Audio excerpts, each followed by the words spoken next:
everyone, welcome back to my channel. So today I'm going to be doing a video that I find particularly important, especially if you are going off to college soon. I'm going to be giving you all some tips on how to survive with community bathrooms. If you don't know what community bathrooms are, they are basically a bathroom that are designated for an entire wing or an entire floor.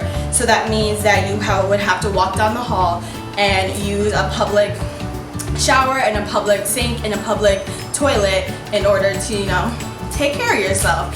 And so I never really had an experience with community bathrooms because when I went off to college, I shared a bathroom with 3 other girls, and then my second year I became an RA, so I had my own bathroom. But recently, since I moved to New York to study at Columbia for the summer, we have community bathrooms here in Bard Hall, and so it was my first experience with community bathrooms. And so during my time here so far, I found a few tips that makes the experience of using community bathrooms a little bit more enjoyable and manageable, I guess I would say. The first thing I recommend is to get a shower caddy. So this is my shower caddy right here. I love my shower caddy. And so basically this is going to help consolidate all your bath products and make it easier for you to carry all your products down to the showers. So this one was around $5-6 at Walmart, and I like this one because it's blue, like it pops out, and then it has different compartments. So I have like my bath wash, my body scrub right here, I have my toothbrush, toothpaste right here, I have some baby oil and my razor right here, and then all over here I have like my face scrubs and my pedicure stuff. So I really like that. They're very easy to get, they're very cheap, and it just really helps when you're transporting, when you're walking down in hall to the bathrooms and back to your room. So the next thing I recommend is getting a towel wrap. So this is my towel wrap right here. And you can either get a towel wrap or a robe, but the one reason why I suggest getting either of these things instead of using a regular towel is because they come with a way that you don't have to keep holding up the towel. So a towel, you would have to, wrap it around yourself and hold it and then walk to the bathroom, and sometimes towel can fall, you get a nip slip. We don't want any of that. So I really like this towel wrap because it has this like patchy thing, and it helps it keep secure around your body. And I also like the fact that it has a pocket, so when you go to shower you can put your key in for your room to make sure that no one steals your stuff while you're in the shower. This was $12 from Target. Highly recommend. You can also get a robe, but I just prefer this towel wrap because it's just a little bit more manageable. So the next tip is to invest in a pair of shower shoes or flip-flops. What is on this? Oh my gosh. Okay. And so public bathrooms, so many people are using that, and it can get kind of gross to shower in the same shower that hundreds of other people shower in, especially if the showers are not cleaned on a regular basis. So you want to invest in a pair of shower shoes or flip-flops. These are from Old Navy. I always pick up like 5 or 6 pairs when they have their $1 sale during summer, and you can just use this as a pair of shower shoes. You don't need anything too fancy.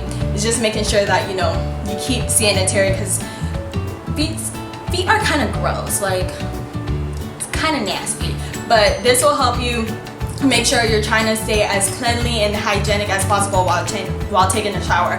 So definitely recommend you get those. So the next tip I recommend that you do is give yourself enough time in the morning to get ready, just in case the showers are preoccupied. I know myself, when I like to wake up, I like to take like 5-10 minutes, pray, meditate, think about what I have to accomplish today, check my social media and stuff like that. But you don't want to do that for too long because everyone's trying to shower and get to class. So what I also recommend you do is figure out when the peak times are for the shower. And so if the shower is the most busiest at 9 o'clock because everybody's getting ready for the 9:30 class, and if it's the busiest around 10 o'clock because that's when everyone's kind of ending their day, you want to make sure you shower either before that time or after that time, just so that everyone can shower in peace and it's like, yes, like no chaos.